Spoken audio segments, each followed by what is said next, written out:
Good morning, Matt Waldman. It's Oh! what was that?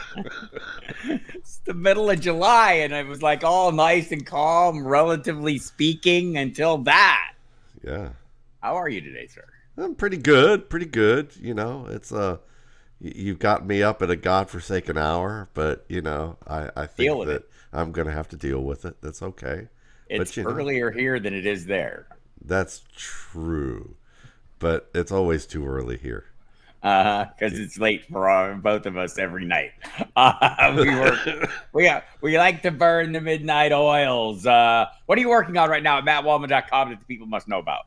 I'm just honestly just studying prospects for 2026. I just looked this weekend Shocking. at some running backs. Watched some Nicholas Singleton, Penn State running back, Jeremiah Love of Notre Dame, and Mekhi Hughes of Tulane, who's now going to be at Oregon. So three backs that are considered top NFL prospects at their position. We'll see if it stays that way as everyone starts to investigate how they look in terms of their games. You never know. There might be some startling performances that skyrocket them up the what do they call it? The The scouting boards, rankings. yeah, It's not ADP. We're going to talk about a lot of that. Again, he's Matt Waldman. You find all his work at mattwaldman.com and in the rookie scouting portfolio and all the associated products that go with that, including the Dynasty rankings and projections that he offers up. You also find his work at Football Guys. Find my work at Football Guys, Fantasy Notebook every week on the Hot Seat videos. You hear me on Sirius XM Fantasy Sports Radio every damn day. Sorry about that. Too bad. 8 to 10 Eastern time during the summer on weeknights. And also check out the new Football Guys magazine is available to order at Football Guys. It's a great piece of work featuring people like Matt Waldman and other football guys you've come to know and love. Yeah, I've heard that people can't get enough of you, from at least the Scott Fishbowl people. Apparently, all the people who play in Scott Fishbowl are asking about you left and right. I'm like the Scott Van Pelt of Scott Fish. Like anyone who's old and bald gives, "Are you Bob Harris?" And wears glass. So apologies for that as well. So we're kind of like, training camp started rolling out last week. The Chargers and Lions start a little early. They've got the Hall of Fame game coming up. And other teams are starting to filter in. The rookies are filtering in. And so the quiet period before the calm before the storm is pretty much over. But as always, there were moments that weren't as calm. And those moments generally aren't good news for fantasy investors, for NFL players involved, etc. And Quinshon Judkins in Cleveland, and sometimes the alleged victims of their crimes are not don't come out ahead. So Quinshon Judkins arrested for a domestic battery and assault charges. Has not reported to camp with his teammates. Does not have a contract yet, like all the other second rounders. It seems like everyone's taking a little bit of a wait and see approach. Don't want to be light about the whole football angle of it, but it is a football angle. So Quinshon Judkins still has starter value in the 2025 redraft formats. Feel it or fuck it. I'm going to say feel it, mainly because it was a misdemeanor charge, even though, obviously when we talk about how we feel about the nature of the charge, obviously I think, most people would probably be pretty disgusted by it. But it's a misdemeanor charge. According to Drew Davenport, the bail amount was fairly low for a charge of that type. And, I trust Drew in terms of how he goes about things. He delivers very nuanced information, and he tries to explain to people the nature of what these charges, how they turn out, what kind of happens. And he's done a great job of that, of relaying that, on social media. And I think the outcome from what I heard is that we don't really know. These are wild card types of cases. It could very well mean that he doesn't play at all this year. It could very well mean that he's suspended for 4 games. And I think anything between, really 6 to 8 games he still has starter value at the back end of a draft where you would take him and decide that, okay, he'll be healthy enough to roll. He's a good quality running back who would have been a top prospect otherwise. And you would look at this as you could drop him into a Browns lineup that should have, as long as their offensive line is healthier than it was last year, the way that they want to scheme things, the better quality quarterback play that they will probably get, even if it's not markedly better. I think with Joe Flacco, you can get a reasonably managed game out of him. And then if Shedeur Sanders is better than than Flacco in their eyes, and that either means they're blind or he has surprised on a level that means that they have a fighting chance. And then that means that Judkins can deliver starter value for you for for anywhere between 5 to 8 weeks after when he returns. So I think that if you're gonna take Quinshon Judkins and if you're not doing and I hate to say it this way, because I mean, look, if you don't want to take a player who's been charged with this type of behavior, good for you. That's your decision with that. But at the same time, this is a game that we're playing. It's a hobby, and we don't really know the full nature of the circumstances, and that's something that Drew brings up very well. And I would just say that if you're gonna play value and you're not worried about this type of behavior impacting how you pick players, which I think is probably, I think most people, then you're going to look at this and say he could be a value in the second half of the season. And I just would remind people that, we're quick to. I don't know many people who still don't take Tyreek Hill because of what happened with him, or decided that they weren't taking Peyton Manning because what he did in college. Or, I think that we try to give people room to grow from the experience, and if the courts handle it in a certain direction, then we move forward and hope that these guys have learned lessons and learned how to become better citizens moving forward. Sure. If you want to be judging people on their off-field behaviors, we can have a discussion about mine at some point in the future. But people change over the course of time, and we can all, look, everyone deserves a little grace. We'll see how this plays out. For me, I'm going to set aside, because we're fantasy analysts and not legal analysts. I'll leave that to Drew Davenport. But at some point, it's a matter of pricing, right? And you've seen the price drop on him. We're going to talk about Dylan Sampson and Jerome Ford in light of these changes, but I'm just going to throw this out there. Since the arrest came public, Judkins has dropped 19 spots over the last 7 days in ADP. Jerome Ford's moved up 33 places. Dylan Sampson's jumped up 38 places.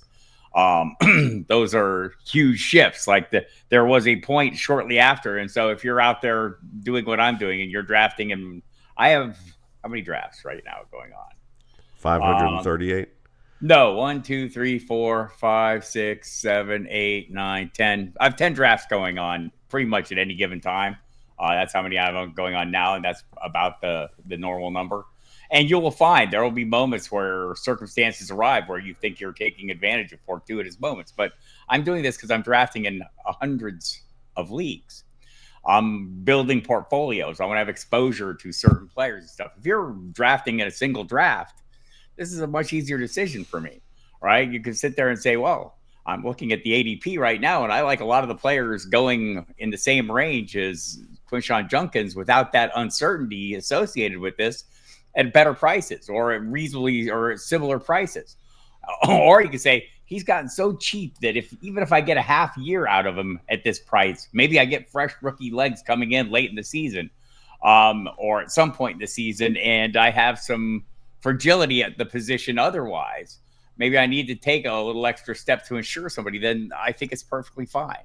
But for me, uncertainty is the enemy if you're drafting in a single league. I want more sure things. I don't want to, I'm avoiding risk at that point. So, but that's the conversation. Like if you're past the off-field behaviors and you're trying to sort through this, if you're drafting in many, many leagues, take advantage of the momentary jumps, rises and and drops of ADP and leverage them to your advantage. If you're drafting in single leagues, you have the benefit of time. Most likely, you're not going to be drafting already. You'll be drafting closer to September, and you'll have a better idea of what the outcomes are. At least, be able to dial in a range of outcomes that'll be more useful in determining if you want anything to do with Quinshon Judkins or he is a 10-foot pole player, meaning you would not touch him with mine.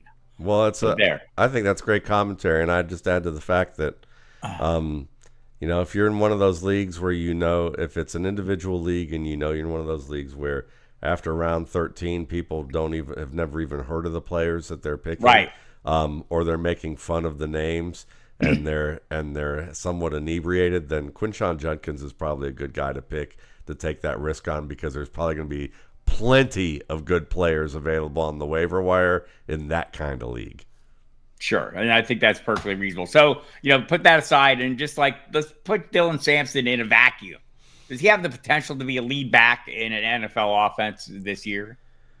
I think he does. I think he's a good player and an underrated guy, but it's not as sure of a thing as Quinshon Judkins was when we looked at them in a vacuum just after the draft. Mainly because Sampson is a smaller player. He's a little bit more limited with zone looks. You're going to have to see if he can get better as a zone runner. And he's not a big dude. So he's good with contact balance, but I think the team is always going to be a little concerned about, can he handle a big boy workload in the NFL? In the same way that maybe the Cowboys early on were worried about Tony Pollard that way, or the Tennessee Titans are still worried about Tony Pollard, in that way. So I think that Dylan Sampson has potential to be the lead back, but not the bell cow back.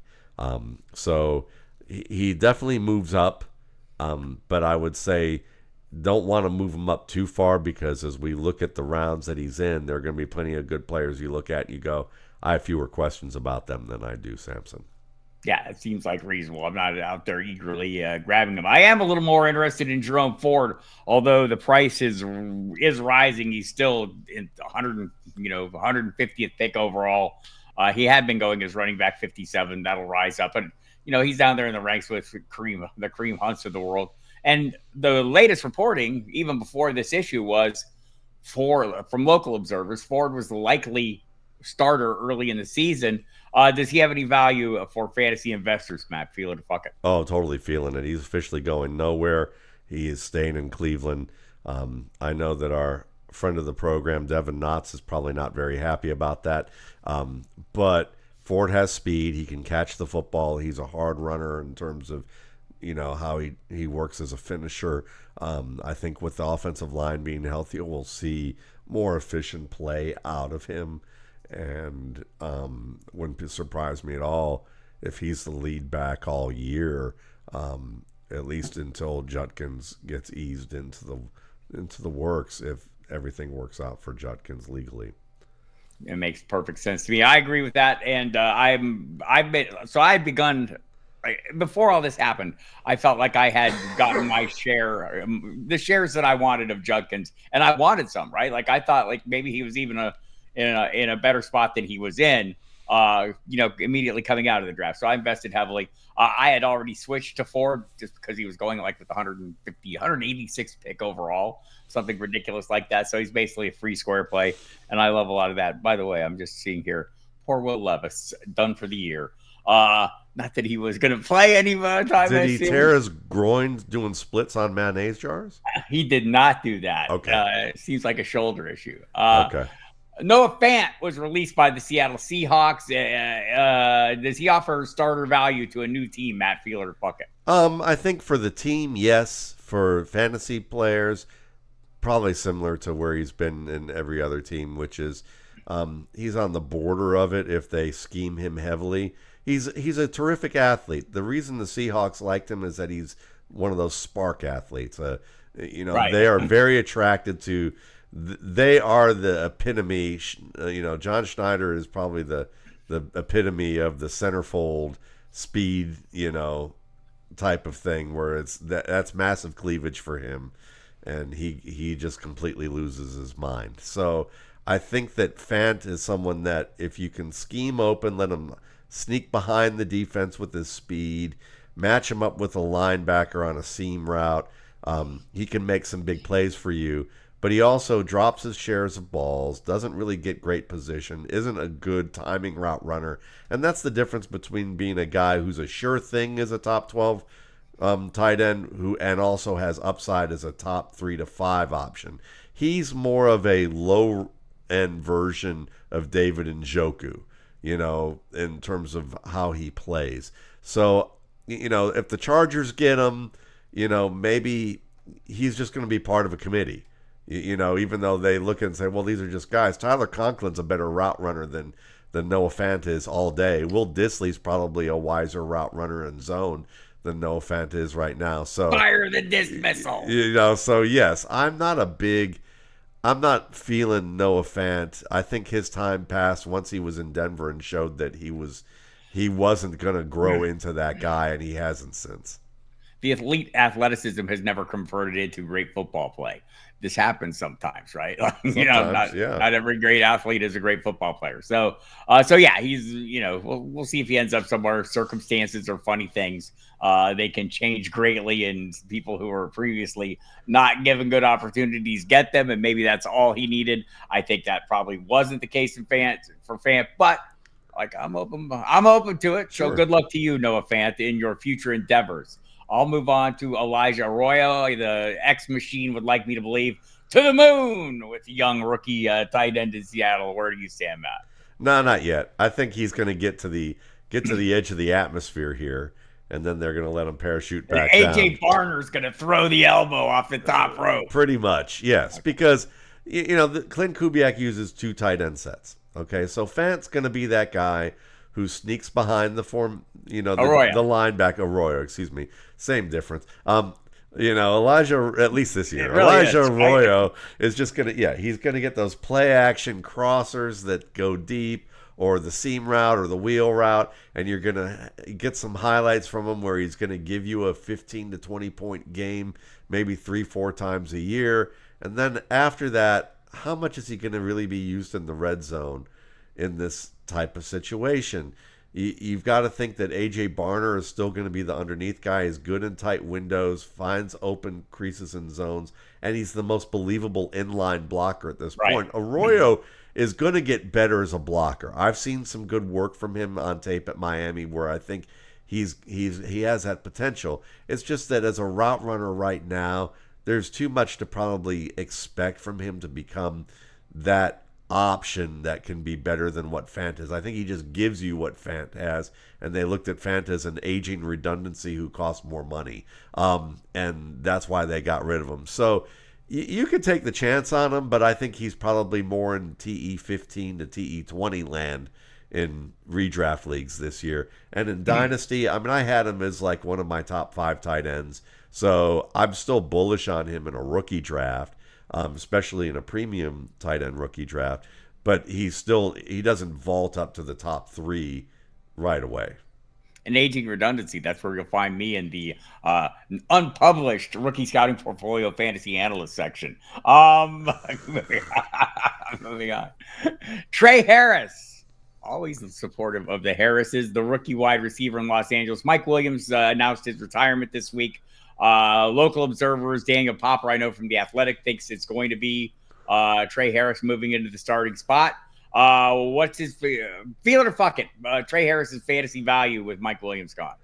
It's obviously better, so I'm definitely feeling that. And I think that there's a chance he could become the starter. What we're going to need to look for, and you're going to have to see if old Popper there can give you some reporting on this level, which is, how good are Trey Harris's releases against press coverage? Is he shown enough nuance that he looks like a pro who can consistently beat cornerbacks who are good NFL caliber cornerbacks? And is he running the types of routes with a level of skill where he can be leaned on to beat a top corner in the league? Because the top corners probably aren't following Ladd McConkey around as much as you would think. And that means that you're probably going to see a lot of the best cover corner guys on a rookie. So I'm not all that enthused, even if he is a starter.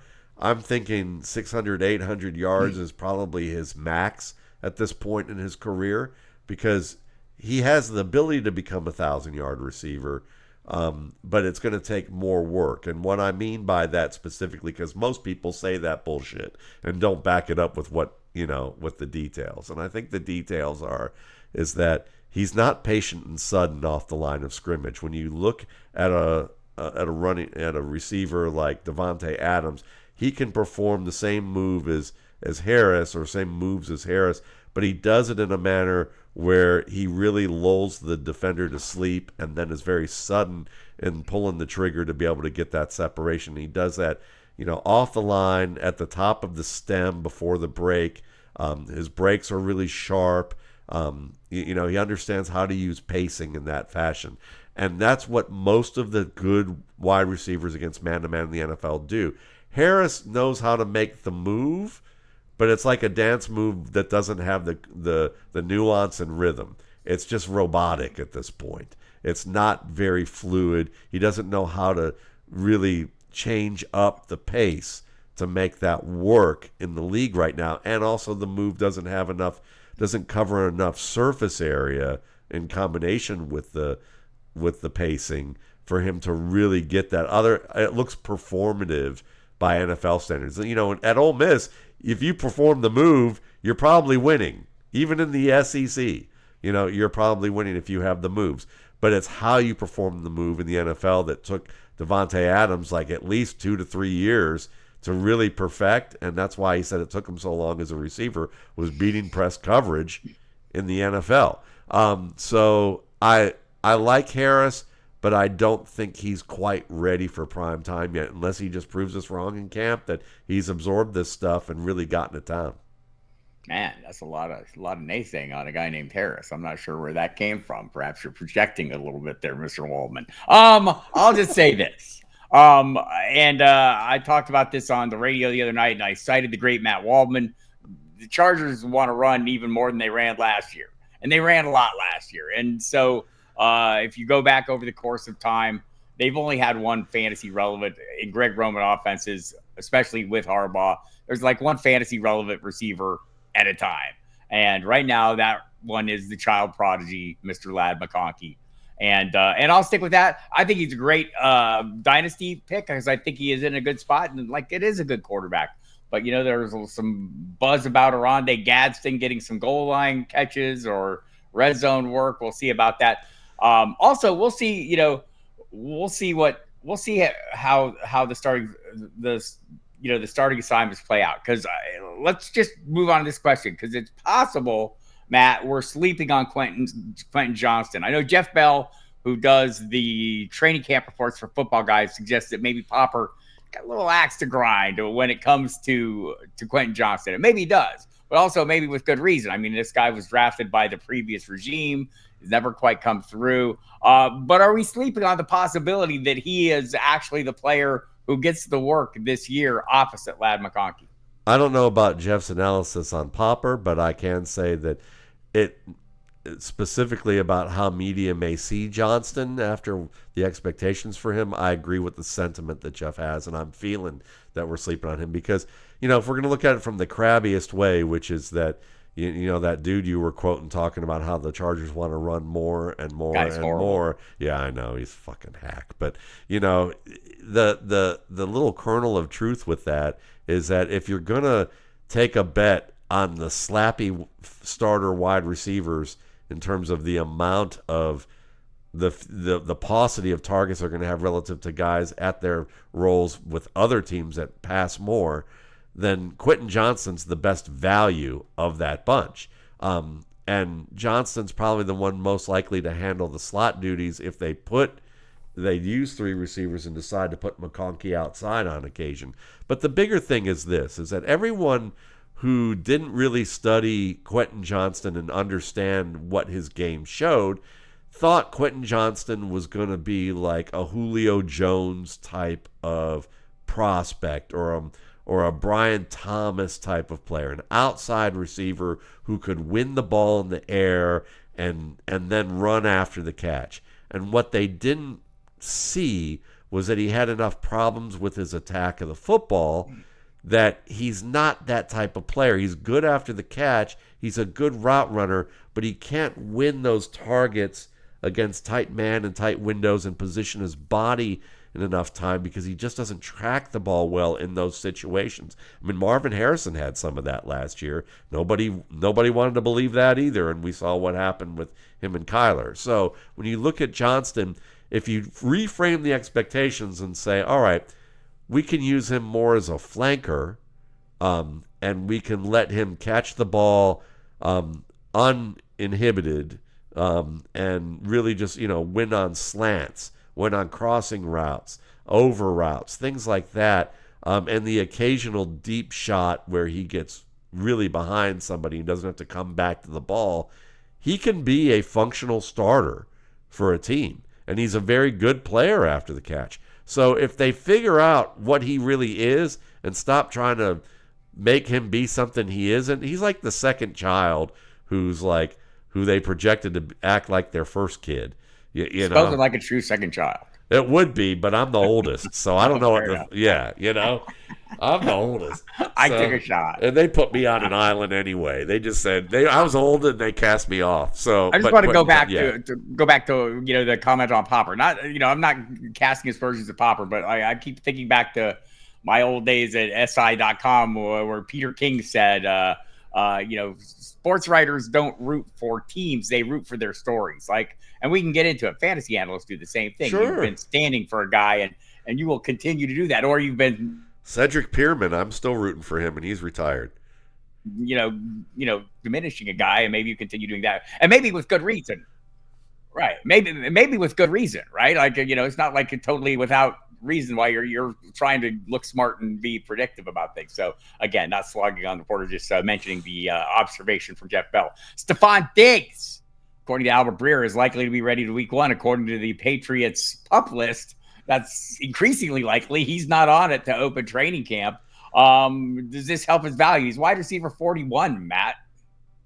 I think it helps his value to the public. I don't think if you're savvy that you take him any different than where he is and hope he falls, because there's two things for this. One is that yes, maybe he's in good enough shape to run fast in a straight line right now, but the bigger question has always been with guys with long rehabs like this is that have they healed to the point that they can take weekly punishment and be able to regain that burst and speed each week. And that's usually the big obstacle where guys say a year later, it really took me a year and a half. I'm really not as ready as, I wasn't fully ready until this point. And I think Diggs is going to deal with that. And maybe the reason, I'm going to put this out there, Bob Harris, maybe the reason he's available right now in training camp is because, a certain video came out and maybe he feels like that he needs to be present and show that he's doing everything that possible to be on the field, and kind of is a little worried about maybe how old Vrabel thinks about him and whatever substance that was on the boat. Or maybe the pink powder's magic and it has healing powers we don't understand. So what this news is going to do is going to drive the price up to where it's going to be less affordable. Right now, he's easily affordable. Drafting him as your wide receiver 4, expecting guy who from 2017 to 2023 has never been worse than a wide receiver 2 in fantasy seems like a good bet, right? Seems like it. Right, but also I think I was drafting with that price range, assuming he would miss the first month of the season.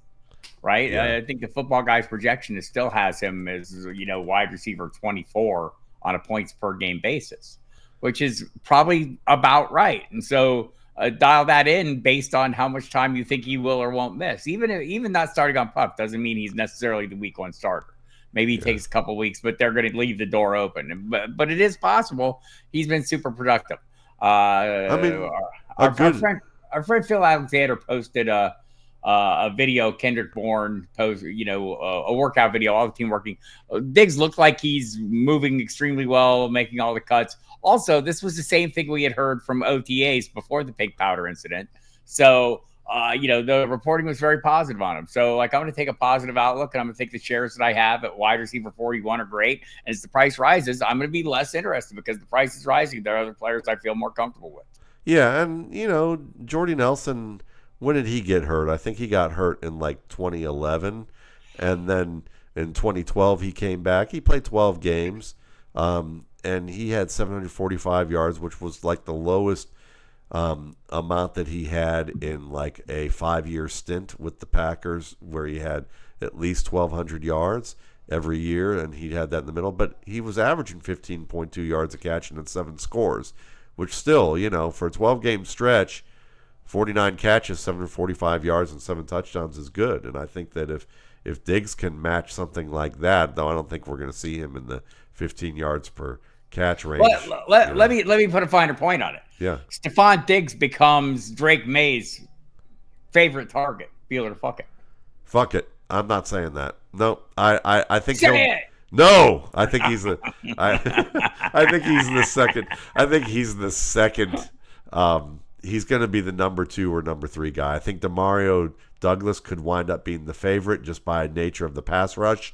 I think that Kyle Williams could surprise. Now it just depends on how often he fights the ball. If he stops fighting that football, he could be the wide receiver 1 in this offense. Diggs is going to really enhance this offense if those other 2 guys perform to the level that people are talking about. And I feel like the Efton Chisholm 3 slander continues on this program. They love them some slot receivers. Right? They I would like to do a clinic in New England on how to look at flankers and and split ends. You don't even have to pay me at this point. Just put in a good word for me. Wait, you get paid? I know, right? I know. Damn. In bagel bites and raviolis from Mom's basement, There you go. All right, should we be worried about Ricky Pearsall's career? He comes in, opens on the PUP list with a hamstring issue he picked up in OTAs, joined by Brandon Ayuk, of course, no surprise there. Should we be concerned about this at all? Feel it or fuck it? I mean, a little bit, but career-wise, fuck no. I mean, I think that let's just see where he is by the first or second week of training camp, and if he looks good from there, I think we're going to be fine. But what we want to be concerned about is if it bleeds into the beginning of the season and he's not on the field and he doesn't really come back strong during the year, he may get a rep among the coaching staff here as a guy who's just not available. And then if he's that overly tweaked, not available type of guy, then he becomes a tweaker to the rest of the league, maybe in a different way than I just described that. But, you know what I'm saying, and he's going to be a good backup who never gets the amount of playing time that he could have grown into. Talk of Terry McLaurin maybe being available on trade. Albert Breer floated the Patriots as a possibility. So let me read this the way Matt Waldman wrote the question. Should we be worried about Bob's precious Jayden Daniels if scary Terry McLaurin is traded? Feel it or fuck it, Matt. That's why I got the response from the list in the email. It says, "Look, man." That I always know that there's something in there that he enjoyed the little jab. He tells me, "Look, man." All right. Listen, wait till it's my turn to do questions, or it's going to be no holds barred. That's right. I'm looking forward to that. Keep threatening. I bet you are. You keep threatening. Okay. I bet you are. All right. So listen. Do I think Jayden Daniels can still be a top 12 quarterback without Terry McLaurin? Yes, I absolutely think that he can. I think that there's enough weaponry with Deebo Samuel and with Zach Ertz that he can support that. And then, what he's got in the running game and what he can do with his legs. But without Terry McLaurin, who is the best route runner on the team, I do think that it could take him out of top 5 value, and it could drop him a little lower than people think, especially as defenses adjust. And they've already figured out, defenses have already had a full off season to look at Daniels and go, all right, here's what the team's trying to do. Here's ways that we can stop that now. We can have a better plan and scheme to test him, and he's going to be tested more than he was last year conceptually. and then without your top receiver in the mix, yeah, that's a bit of a problem. As we've seen, you can put in pretty much any quarterback with a good 1-2 punch at wide receiver and get some good fantasy production. Look at the Bengals 2 years ago. Look at the Vikings last year with a good offensive line. Sam Darnold, aside, had a good year for sure, but a lot of that was buoyed by having a great 1-2 punch and a great 1-2-3 punch in Minnesota and a really good offensive line. And so are the Washington Commanders supposed to be better along their offensive line this year? Yes. Is it a guarantee? Not quite yet. So I would drop Daniels a little bit if McLaurin does not get re-signed. I would not take him as a top 3, top 5 quarterback this year if that's the case. But if he slips and you can get him beyond that, sure, I'd jump on that. Yeah, so just for the record, I have not been drafting many shares at quarterback 3 price there. Don't know that he's going to run for 900 yards. Don't know that he can't. Maybe he hits 1,000. Who knows? Crazy things happen in the NFL. I think he's still going to be a great player. They would have to make some adjustments. Obviously, this offense. My suspicion is the day that they paid Deebo Samuel $1 million more for this season than Terry McLaurin, they had a pretty good idea they were going to have to give Terry McLaurin some more money. And it's just a matter of how much. And this will all get resolved in short order. And we can just say fuck it to all the possibilities of him moving on. But I'm open. We'll wait and see. And no, not really worried about my precious Jayden Daniels, other than the fact that he's being drafted as the 3rd quarterback off the board and not like the 9th through 11th when he was my precious last year. All right, Savion Williams, Green Bay kind of hybrid player, dynasty sleeper, feel it or fuck it. Totally feeling that. I think this is a guy that still probably a good idea in drafts where you have at least 7 rounds. And I know most of you probably have no more than 5. But if you have 7 to 9 rounds, you're in like an IDP league. This is a guy you want to come away with in your draft. Mainly because I think he's a good route runner on the quality. They look at him to go TCU and they think, oh, Jalen Reagor, Quentin Johnston. No, thank you.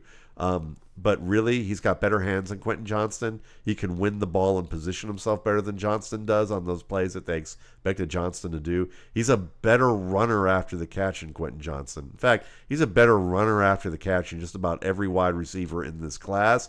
And he's a better runner, whether it's between the tackles or in the open field, than many of the running backs in this class. And I think they're going to figure out one way or the other how to get this dude on the field.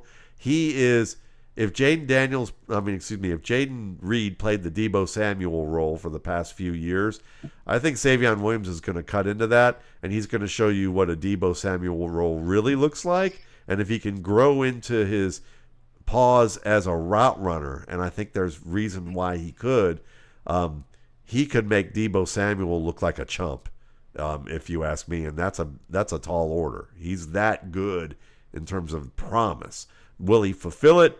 That's the big question. But there's a lot of outcomes for him, and that's the appeal to me for him that late, is that he could wind up being what people hope Christian Watson would become, and he's got better hands.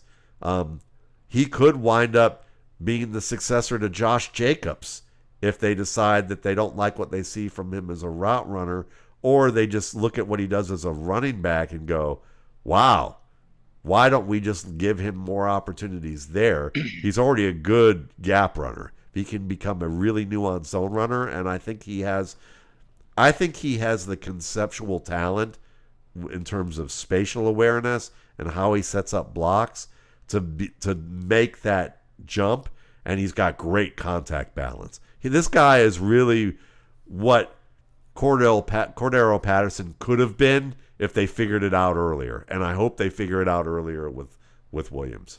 And maybe they will. They seem to get a head start with Jayden Reed, but we'll see. We'll see who ends up being this whole receiving core. To me, there's opportunities there for anyone who steps up and shines and can do it consistently. And that's been the problem, is consistency. But from a dynasty perspective, hell yeah. How could you not be in on the talent? Terrance Ferguson, the tight end out of Oregon, now with the Los Angeles Rams, fantasy weapon fielder. Fuck it, Matt Waldman. I'd like to say feel it just because Sean McVay is all in on this guy. It seems like that this team is all in on him. But I think that he's a linear player in the mold of Noah Fant and David Njoku, but not as talented as either one of them as a pass catcher. I think that they're going to find ways to get him involved in the offense for some decent big plays, and it's going to get people who just watch the highlights excited. But I think from a standpoint of route running and how he can be used as an athlete, I would say he's more of a Mike Gesicki type of player at best, which can translate to, low-end starter production with a really good offense. So it's possible. But I also think that Sean McVay's and his team is better at scheme than they are with personnel. And so, from that perspective, I'm not buying it. I'd say fuck it.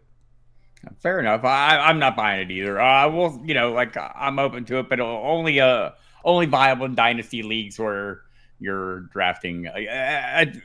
Yes, I think he's viable in a rookie starter or in a rookie draft in every dynasty league. Omari and Hampton.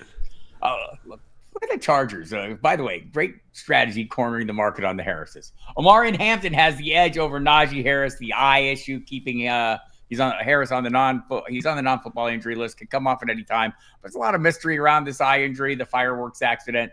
But Omari and Hampton, Matt, I feel like I'm starting to gain a little bit of interest more than I did. I thought he was overpriced from a fantasy perspective if he's splitting, but this circumstances change. Where do we feel about him?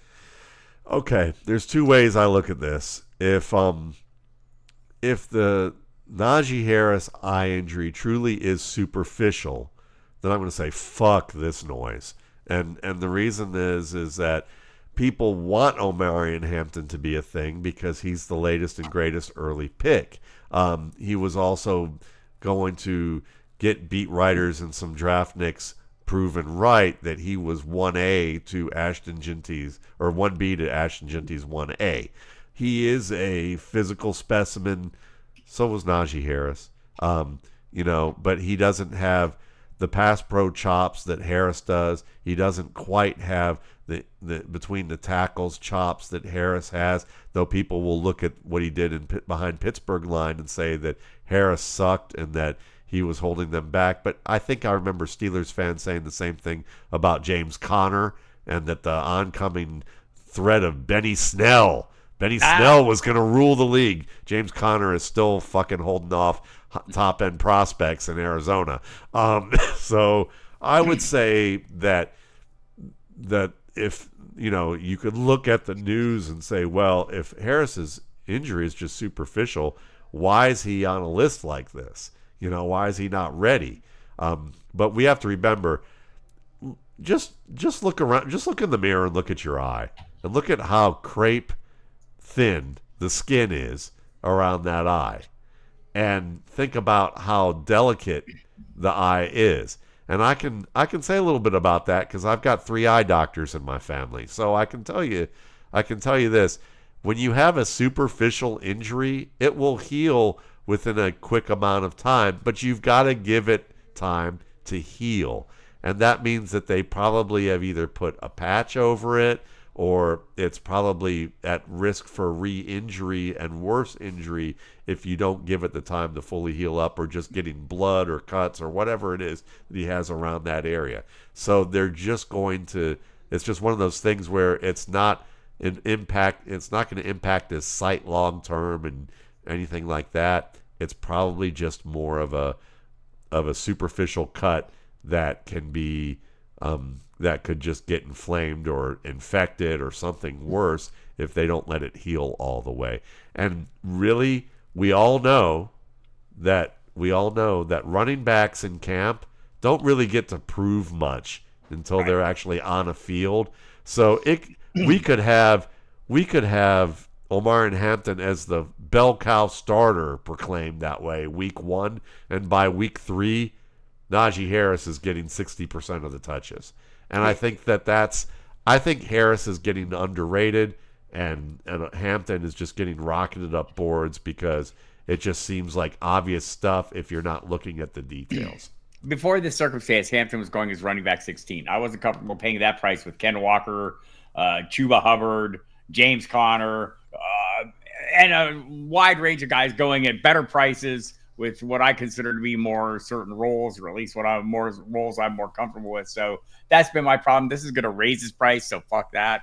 I'm not for paying more for something I already wasn't interested in paying him, but want to stay open to the possibility that this is more serious for Najee Harris. Well, you watch it closely, and I did invest in a share while he was still relatively speaking what I think to be low. Is still running back 16 range in a best ball last night for that reason. I thought, well, he's still going here. I'm going to get at least a share of Hampton in case this is something a bigger issue for Najee Harris. But that's not my expectation. That's hedging bets, people. Yeah, I mean it's a good price for a back if you think he's going to be the bell cow back in a run-oriented offense. In that respect, it could work out great, and we end up in the dunking booth again. But I got my goggles and my swimsuit ready.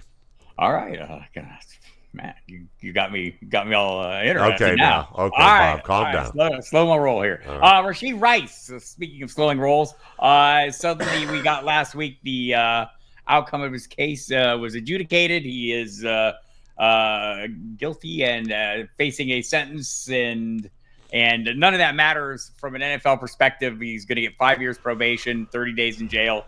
That won't cause many issues for a traffic accident a year ago in Dallas. But the league now can step in and do its discipline. A lot of talk, a lot of speculation. We don't know for sure.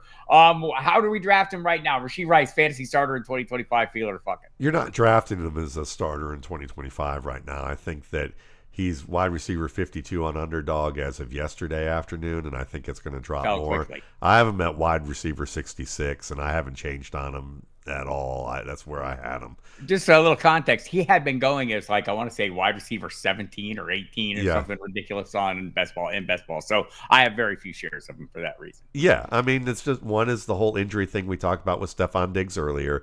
Is he going to be able to come back and be fresh each week after he had to spend so much time just rehabbing the knee to get it to where it needed to be? And it was a little bit more difficult of an issue than what people led on, at least according to Brandon Angelo, our podcast host on the RSP network.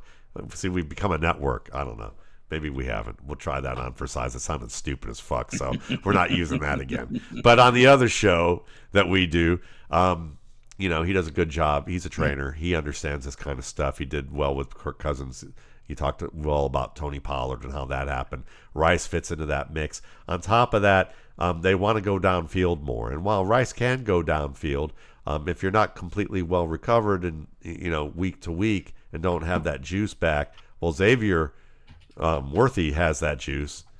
Justyn Royals has that, or Jalen Royals has that juice as well. I think they got enough guys that they can take their time with Rice.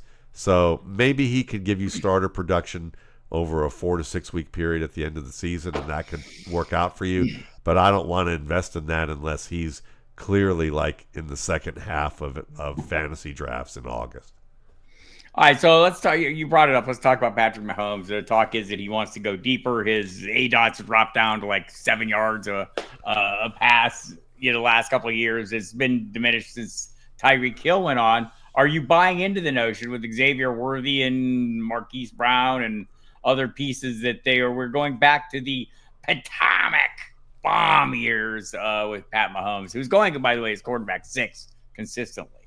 Yes, I'm totally buying into that. And I think that part of it is that we've seen other teams go deep and have success even in this umbrella coverage era. And I think that maybe Andy Reid and Patrick Mahomes got a little too cautious because they felt like they could win the ball game. You want to take that away? Sure, we'll dunk and dunk you to death, and we can do that. Right. And then also their receivers they figured it was a temporary thing and that their receivers would get better when in the Sky Moore, Kadarius Toney years, but those guys couldn't really acclimate to the system. I think Worthy has shown he can acclimate to the system. And so you look at what he did down the stretch, I think we're only going to see more of that. Worthy to me reminded me of Deshaun Jackson in terms of an overall player. Maybe not quite as good of a route runner, but good enough to be a quality NFL route runner, and he can certainly win the football and make a lot of hay after the catch, which Bob Harris's father really likes. He does. He would bail a lot of that shit. So, I would say they are probably going to return to that, and we're going to see more shots downfield. And part of that is also the offensive line. If they feel a little more confident about this offensive line and run game, they're going to be able to take more shots and take their chances. And I think that's what we're going to see. This has been the discussion all offseason long, the talk of taking deeper shots. Andy Reid's on board with it. He's really talked up Xavier Worthy, and I think that's worth noting as he's going to have a primary role. And that was, before the issue with Rashee Rice came up, the current issue came up. So yeah, I think that, and I do think Xavier Worthy is the receiver I've been investing in the most in this offense, mostly because he's been cheaper than Rice. We'll see how much that changes, and that'll probably adjust my approach. But if you're in a single league and you're drafting a single Chiefs receiver, I think it's a pretty easy argument for Xavier Worthy at the moment right now with the uncertainty for Rice and maybe clarity and some quick league action. Like, the smart thing for Rashee Rice would be to get this behind him, get the suspension set up, go through camp, show that he's healthy, and then take a suspension and move onward, because clearly the legal system is doing that as well. So I like that whole idea. Justin Ross, moving on, asked for his release from the team. Does he have future value for an NFL team? Feel or fuck it? I feel it in the right circumstance, but probably no more as a wide receiver 3, wide receiver 4 right now. He's going to have to find a really good fit and prove that he can develop a level of rapport as an outside receiver. I just think that he never took that next step with the Chiefs, and he's not supremely fast. He's just fast enough. But he needs to find a team that wants a timing route runner who can give them, ability to win the ball in the air. I'll tell you a team that would be a really good fit for him right now just to prove himself. It'd be the Pittsburgh Steelers. I think if he wound up in Pittsburgh, you could get him to be maybe that big flanker opposite DK Metcalf. And he could be a guy that could win some targets with Aaron Rodgers and have those timing routes that develop well. I wouldn't mind seeing him there. I think he could be like a higher end version of Justyn Reynolds. Josh Reynolds. He could be a higher end version of that, possibly. And the Steelers need to take their shots on a receiver who, on a little bit more depth at that position, and he could be that type of guy there. Interesting. We heard from Zach Rosenblatt of The Athletic this week that we'll see David Montgomery play more of we'll see Braelon Allen play more of a David Montgomery-like role with the coaching staff from Detroit coming over to New York. Feel it or fuck it? Is Braelon Allen going to be a thing? Yeah, I think he's going to be a thing, and I think he will, but I don't think he's going to be a David Montgomery level thing because they don't have the Detroit offensive line, or the quarterback, and the quarterback runs his ass off. So I really think what you're seeing is running back 3, running back 4 value out of Braelon Allen, which could be solid for you as a bye week option or a desperation start. And it definitely brings down Breece Hall at this point. But I don't know how you look, unless Breece Hall's injury from the past has really slowed him down. There are people in New York who claim that is the case. There are people who do the analytics there. There's a site at JetsX. You can check it out if you feel. But they made a pretty strong argument that the analytics suggest that he did slow down and that he has not recovered his feet. Yeah, if that's the case, then I understand this. I'm not sure I fully believe it yet. From what I've seen with Breece Hall. Take wait and see. Yeah. I think right now, for me, Breece Hall had been going a little bit high. I was a little more comfortable. Like, just hearing Aaron Glenn talk about, it's going to be a 3-way split, right? And knowing where he comes from with a solid 2-way split. And now hearing this, like, I like Braelon Allen.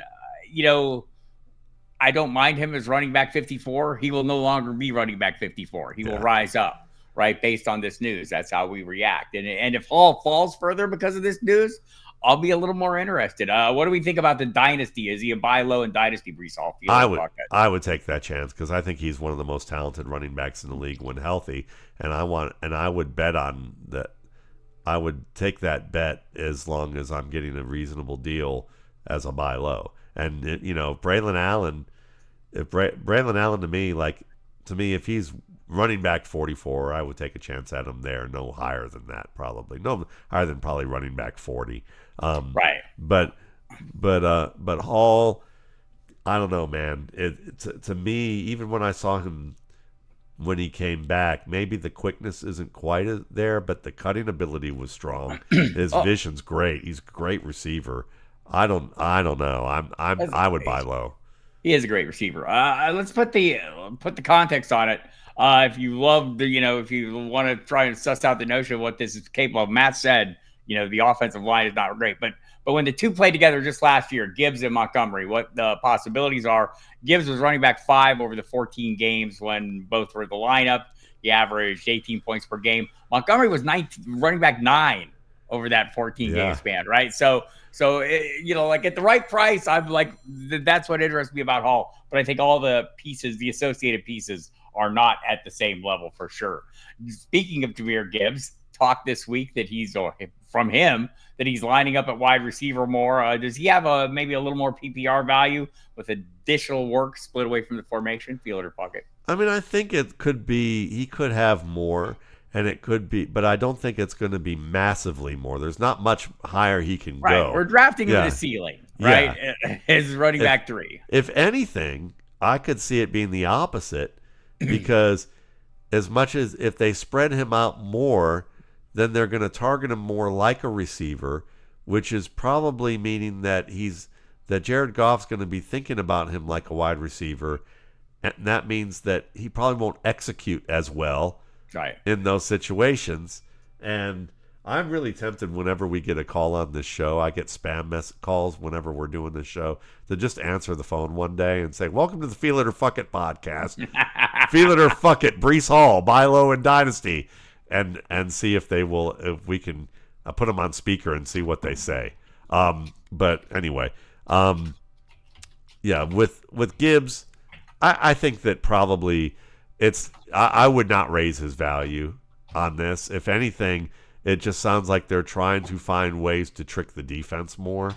And it doesn't mean that Gibbs is going to be the one to get the ball in those situations. He just may put more stress on the defense, which creates more opportunities for guys like, I don't know, Williams, Laporta, Amon-Ra St. Brown, maybe that big Isaac Tesla dude, Tesla, whatever you want to call him, the big truck, T-Slaw. It's like coleslaw except with T. T-Slaw, yeah. T levels, well, isn't that some podcast thing? Isn't there some fucking podcast that talks about T levels somewhere? I don't know. All right. I don't know either. Some fantasy dudes, I think. Nah. All right. All right. So I'm with you. I feel like, when you're already drafting a guy that high, if you get some more gravy, but you're not going to draft him any higher because of that. Although I think you could make an argument that he could, the arguments are Saquon Barkley had too many carries last year. He's going to fall off. He's the running back going directly ahead of him. Bijan Robinson going 2 spots ahead of him. Also, Jahmyr Gibbs' fantasy value was based greatly on 20 touchdowns last year. That's not necessarily the stickiest of stats. So there are universes in which all those guys don't live up to expectations. People, steal yourselves. Tet McMillian. We call him Tetairoa, Matt. That's his real name. Taking pressure off. Let's rephrase this because this is a tricky issue here.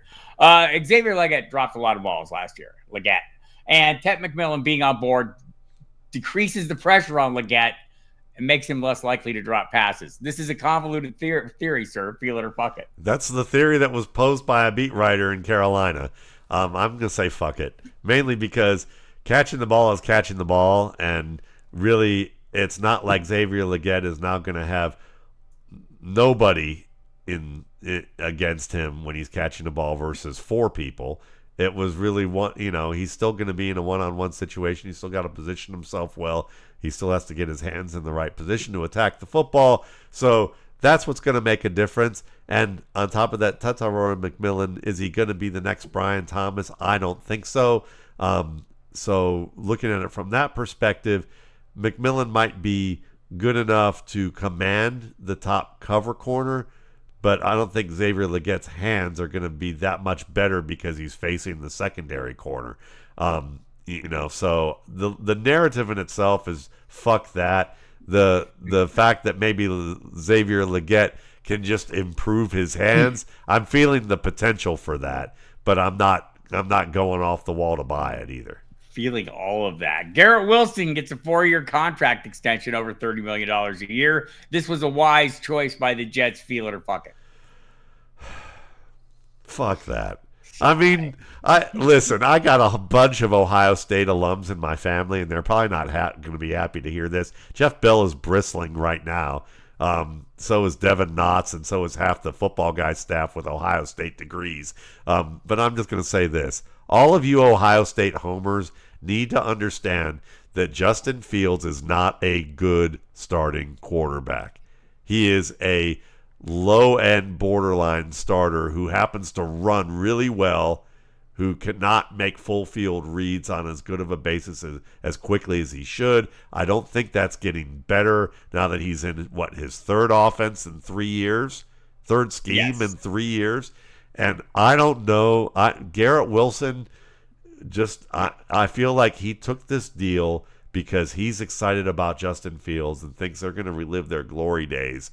And when I think about that, I hope I'm wrong with this, and I hope they build something in New York and it works out great. And Fields is a top 12 quarterback without the rushing addition, and that Garrett Wilson becomes an elite fantasy producer with Fields, and they have another 8 years together, and they're playoff bound every year. And I'm sitting here saying I'm sorry about what I said back on July 21st, 2025. But I think that really the deal is this.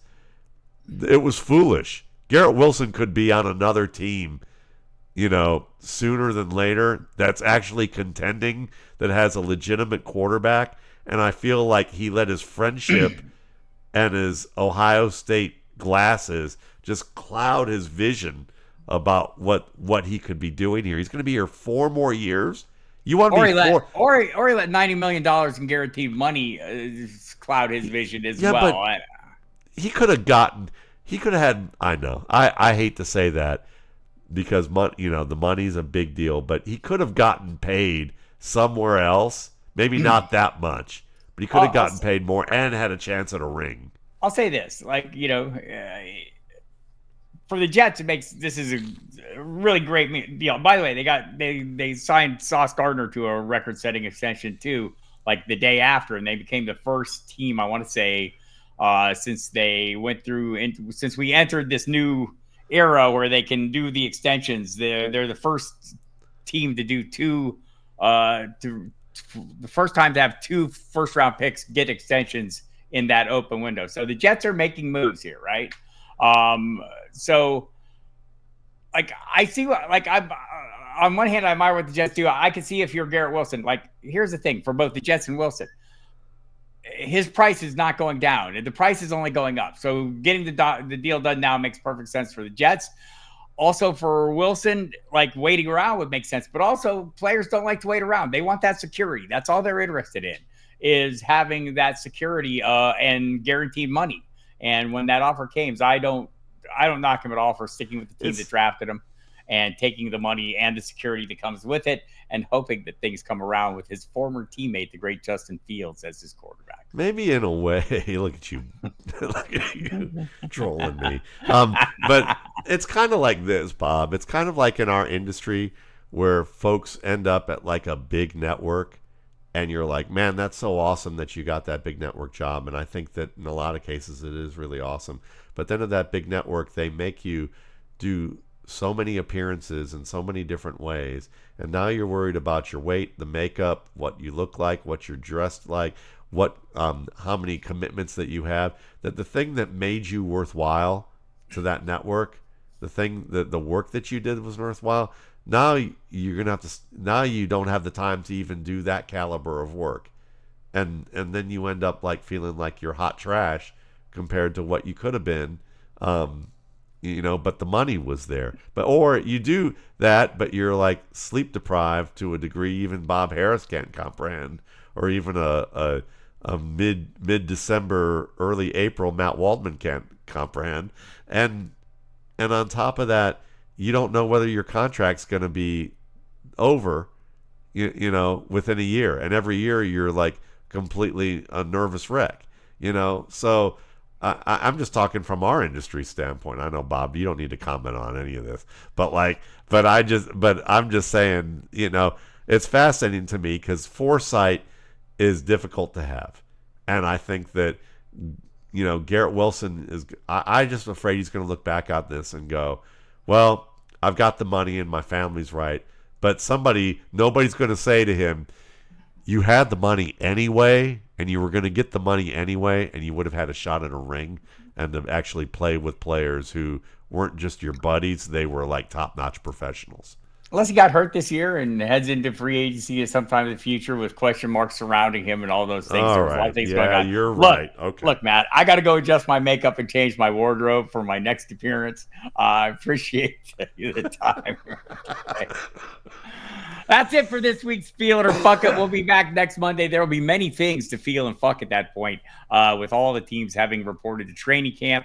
Already getting in news today, Chris Godwin won't start training camp working with his teammates. He will continue rehabilitating on the side. That's not what we wanted to hear. No, but there will be many things we didn't want to hear, and we will suss them all out next week and look forward to it in the interim. Find Matt and me at Football Guys. Find me on SiriusXM Fantasy Sports Radio. Go to mattwaldman.com. Get all the latest from the rookie scouting portfolio, including his great Dynasty rankings. Get that projections. Football Guys magazine. Get that too. You can order it right now. And Bob Harris, man. For shifting. That's and the Matt reason Waldman, it's there. Great articles on tiers, all kinds of stuff in there from all your favorite football guys. Sigmund Bloom, even Joe Bryant gets to the act on this one. So. What? Yes. All right, Godfather of value-based drafting chimes in. All right, people. We'll see you next week. Love you. Bye. Love you. Bye.